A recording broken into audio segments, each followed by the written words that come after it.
आप सबका स्वागत है पार्ट 2 में। और आई होप आपने भक्ति परंपरा के जो परिचय हैं उसको अच्छे से समझा होगा। पहले हम भक्ति परंपरा के बारे में जानेंगे और भक्ति क्या लाती हैं, वो सारी बातें आपने समझी होगी। और पुराण और वेद क्या डिफर करते हैं, तांत्रिक विद्या क्या है और वैदिक पुराण क्या है, लघु और महान परंपराएं क्या हैं, वो सारा हमने क्या पिछले अध्याय में डिस्कस किया। अभी इस टॉपिक में इस अध्याय के इसी पार्ट में हम क्या डिस्कस करेंगे, कुछ अन्य प्रथाओं धर्मों के बारे में समझेंगे। अलवार और नैनवार जो कि दक्षिण के अंदर है। उससे पहले एक बहुत सुंदर एक कहानी है, हमारे एक लाइन है जो क्या है धर्म के बारे में बताती है कि भक्ति जन्मी दक्षिण में उत्तर लायो रामानंद। अर्थात भक्ति का जो अनुसरण है वो सबसे पहले क्या दक्षिण में हुआ, फिर उत्तर में क्या है रामानंद है। 14वीं शताब्दी के आसपास क्या है, वहाँ आसपास में भक्ति की विशेष प्रणाली को हम समझेंगे, संतों के बारे में भी जानेंगे। तो अलवार और नैनवार, नैनवार क्या है जो भगवान शिव की आराधना करने वाले, अलवार जो भगवान विष्णु की आराधना करने वाले अलवार, और भगवान की शिव की आराधना करने वालों को नैनार्स कहते हैं। देखना बेटा, उपासना की कविताएं, और ये हमारा सब टॉपिक है जिसका क्या नाम है, उपासना की कविताएं और भक्ति और पारंपरिक परंपरा। भक्ति की जो पारंपरिक परंपरा है उसमें क्या है, भक्ति विशिष्ट परंपरा से उल्लेखनीय विविधता है। भक्ति के विशिष्ट परंपरा समझना, जिसकी विविधता को समझना होगा। भक्ति दो प्रकार की होती है, आपको वैसे तो पता है, आप इंटेलिजेंट हो। सगुण है, निगुण। क्या है, गुणों सहित और गुण रहित। सगुण में क्या है, विष्णु, शिव विष्णु और उनके अवतार जैसे विशिष्ट देवताओं की पूजा होती है। क्या है, मूर्ति पूजा के बारे में विशिष्ट पूजा की प्रणालियाँ है, उनको इसमें देखा जाता है। और निगुण में ईश्वर के अमूर्त के रूप में पूजा है, भगवान का नाम लेना, भगवान का जप करना, वही क्या है अमूर्त जो विशेषता है वो आपके इसमें निगुण के हैं। तमिलनाडु के अलवार और नैनवार, तमिलनाडु के अलवार, देखो मैप में नाम आएगा अलवार और नैनवार। तो अब यहाँ मैप देखते हैं, और यहाँ पर जो प्रोविजन है वो कौन सा है, तमिलनाडु। इधर कौन सा है, कर्नाटका। इधर कौन सा आपका, केरला। ये तमिलनाडु वाला, ये कर्नाटका, ये केरला। तो ये कुछ प्रोविजन हम समझ सकते हैं। तो तमिलनाडु के अलवार और नैनवार्स, और जो वीर से वो कहाँ के हैं, आपके कर्नाटका के। तो भक्ति आंदोलन का भी शुरू हुआ 6th सेंचुरी में शुरू हुआ। एक अलवार है और एक कौन से है, नैनवार है। दो डिस्कस करेंगे। भगवान अलवार भगवान विष्णु की पूजा करने वाले, किसकी पूजा करने वाले, भगवान विष्णु की। और नैनवार भगवान शिव की आराधना करने वाले, भगवान शिव की आराधना करने वाले क्या बोलेंगे, नैनवार। विष्णु भक्त जो विष्णु की भक्ति में लीन हो, जो शिव के भक्त हो। संकलन इनका जो प्रमुख है जिसका नाम है नलिया द्वीप प्रबंधम, और इसको क्या है तमिल वेद के रूप में वर्णित किया गया। Very very important, very very important. And उनका दावा है कि ये ग्रंथ संस्कृत के चारों वेदों से क्या है, महान है, महत्वपूर्ण है। ऐसा तमिल वेद के रूप में किसको जाना जाता है, नलिया द्वीप प्रबंधन। अभी तक सवाल आया नहीं तो आपके लिए इंपॉर्टेंट है। इधर क्या है, इन्हें बोलेंगे तवरम। क्या बोलेंगे, तवरम। क्या बोलेंगे, तवरम। और इसमें करिकल अम्यार जो क्या एक लेडी हैं जिनके गीत वगैरह इसमें क्या संकलित हैं, उन्होंने अपने लक्ष्य को प्राप्त करने के लिए अत्यधिक तपस्या का मार्ग चुना। तो जितने भी जो ये महिलाएं हैं वो क्या है, दोनों महिलाओं की बहुत बहुत बड़ी बात है कि महिलाओं के ग्रंथों को यहाँ लिखा गया है। इधर अंडाल है, कौन है, इधर कौन है, अंडाल। कौन है, अंडाल। कौन है, अंडाल महिला है, जिसके बारे में पिछली बार सवाल आ चुका है।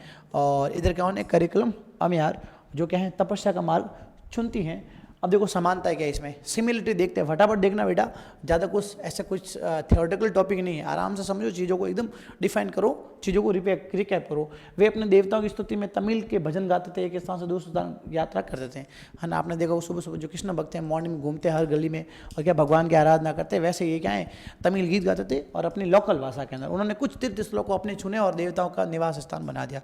कुछ जगहों को उन्होंने सुना और वहाँ क्या है अपना निवास स्थान बनाया कि भाई हमारे देवताओं के स्थान क्या है, ये हैं।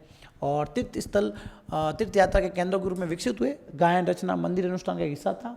क्या एक तो फेमस हो जाएंगे और फिर क्या है यहाँ पे क्या है जो गायन रचना है वो क्या हो जाएगा, इसका हिस्सा हो जाएगा। जाति के प्रति दृष्टिकोण क्या देखना, दोनों समूह ने ब्राह्मणों की जागीरदारी और प्रभुत्व के विरोध में या कम से कम व्यवस्था का सुधार प्रयास किया।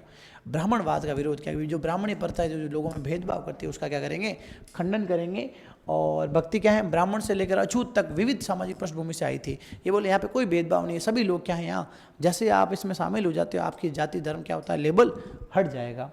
और महिला भक्ति क्या है, महिलाओं के बारे में क्या है, उन्होंने अपने लक्ष्य की प्राप्ति के लिए घोर तपस्या का मार्ग चुना और इन महिलाओं ने अपने सामाजिक दायित्वों को त्याग किया और भिक्षुणी के रूप में शामिल नहीं हुए और पितृसत्तात्मक मापदंडों क्या है चुनौती दी।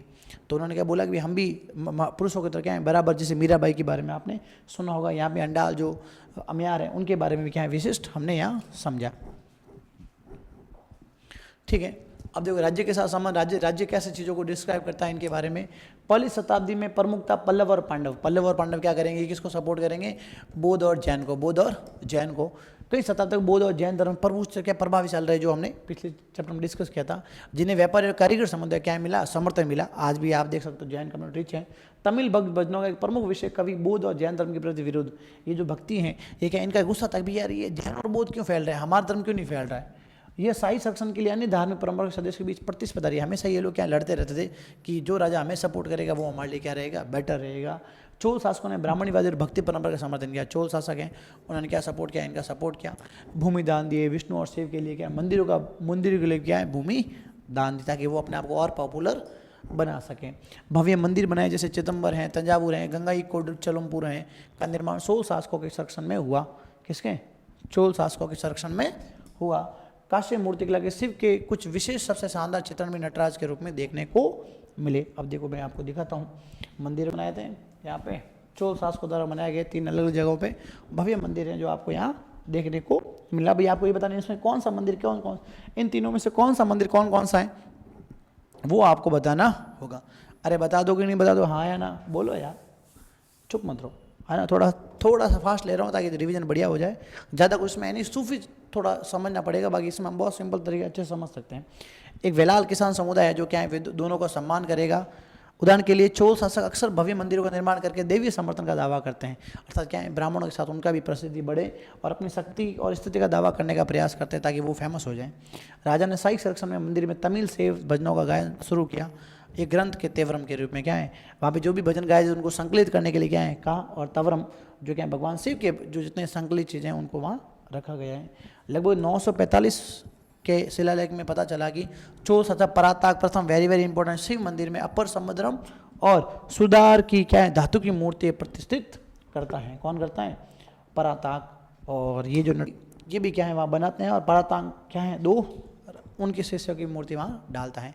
अब देखो कर्नाटक के वीर शैव ये भी इंपॉर्टेंट है देखना, और इनके बारे में भी जानना जरूरी है। ये भी क्या है किसके? भगवान शिव की पूजा करते हैं वीर शैव। और कर्नाटक में कर्नाटक के वीर शैव परंपरा 12वीं शताब्दी में कर्नाटक में एक नया आंदोलन शुरू होता है। कलचुरी शासक के दरबार में मंत्री थे, कौन थे? बासवाना, जो क्या 1306 से 1368 के नेतृत्व में वहाँ क्या है शुरुआत करते वीर शैव की। शुरुआत कौन का ध्यान रखना बताना। और उनके अन्य सी वीर शैव, इन्होंने क्या बोलते हैं वीर शैव या शिव के नायक, वीर शैव या शिव के नायक कहा जाता है। और इन्हें लिंग धारण करने वाले के रूप में भी जाना जाता था। ये आज भी क्षेत्र में महत्वपूर्ण समुदाय है। कौन सा? लिंगायत है, वीर शैव। वे आज भी शिव के स्वरूप की पूजा करते हैं। किसके? शिव के स्वरूप की पूजा करते हैं। पुरुष आमतौर पर बाएं कंधे पर लटके हुए एक छोटे से लिंग को चांदी के डिब्बे में बांध कर रखते हैं। यहाँ पे एक क्या है बाएं डिब्बे में यहाँ बांध के रखते हैं। और इसमें जगम और घुमक्कड़ भिक्षु जो क्या है वो भी इनमें शामिल रहते हैं। उनका मानना है मृत्यु के बाद भक्त शिव में लीन हो जाएगा और इस संसार में वापस नहीं आएगा। भगवान क्या हो जाएगा? शिव में लीन हो जाएगा। वे अंतिम संस्कार जैसे धर्मशास्त्रों में वर्णित दाह संस्कार को स्वीकार नहीं करते थे। वे अपने मृतकों को औपचारिक रूप से क्या दफनाते थे, क्या करते थे? दफनाते थे। और उन्होंने जाति के विचार और ब्राह्मणों द्वारा कुछ समूह के दिए गए अपवित्रता को छोड़ना देता है। जो अनटचेबिलिटी है, जो इब्न बतूता क्या है खंडन करता है। अल बिरूनी उनके बारे में विशेष जानकारी देता है। अन्य स्रोत जो क्या है इतिहासकार हैं, वृत्तांतकार हैं, वो भी उनके बारे में बताते हैं। वो सेम बात यहाँ भी बताते हैं। उन्होंने पुनर्जन्म के सिद्धांत का क्या है सवाल उठाया, भी ये ऐसी कुछ चीज़ें नहीं होती हैं। ब्राह्मणवादी सामाजिक व्यवस्था में हाशिए पर पड़े लोगों को क्या बीच में उन्होंने कि भी आप हमारे साथ आ जाओ, हम आपको सपोर्ट मिलेंगे। उन्होंने कुछ प्रथाओं को प्रोत्साहित किया, जैसे यौवनोत्तर विवाह क्या है कि यौवन के बाद ही विवाह होना चाहिए, बाल विवाह नहीं। विधवा में पुनर्विवाह। कन्नड़ में जो महिला और पुरुष द्वारा रचित वचन, कन्नड़ में वचन इंपॉर्टेंट यहाँ पे वचन है का आर्थिक शब्द कहावत। वचन का मतलब क्या? कहावत आंदोलन में शामिल किए गए। 13वीं शताब्दी आंदोलन महाराष्ट्र में भी शुरू हुआ, पंढरपुर के अंदर, ठीक है, अपंग, ठीक है, और उनके बारे में हम यहाँ समझेंगे। तो ये हमारा क्या है भक्ति तो हो गया पूरा, और उसके अलावा और भी जो कुछ चीज़ें हैं जो क्या है यहाँ शामिल होगी उनके बारे में समझते हैं। और नॉर्थ इंडिया में एक चीज़ फेमस, जैसे बोले उत्तर भारत में धार्मिक उफान, उत्तर भारत में धार्मिक उफान, जो मैंने क्या बोला भक्ति जन्मी दक्षिण में उत्तर लायो रामायण। तो दक्षिण में देखो, दक्षिण में क्या मतलब उत्तर में क्या हुआ, तो उत्तर में शुरुआत में क्या राजा महाराजा थे वहाँ, तो वहाँ ब्राह्मण अपने आप को अस्तित्ववादी मतलब अपना अस्तित्व बढ़िया था, तो ब्राह्मण अपने हिसाब से जो क्या है समायोजित करते थे।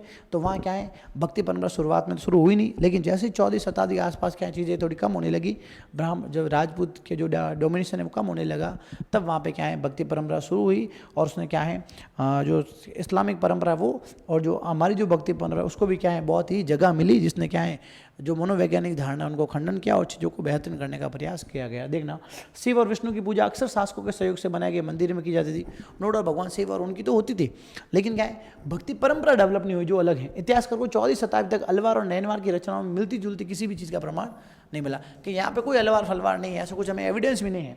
इसका अंतर कारण क्या था, एक तो क्या यह वह काल जब कोई कई राज्यों में क्या है राजपूतों का उदय हुआ, अधिकांश राज्यों में ब्राह्मण महत्वपूर्ण पदों पर थे और विभिन्न प्रकार के धर्मनिरपेक्ष और अनुष्ठानिक कार्य करते थे। धर्मनिरपेक्ष क्या नहीं थे कि वो अनुष्ठानिक कार्य करते थे, उनका दबदबा ज़्यादा था।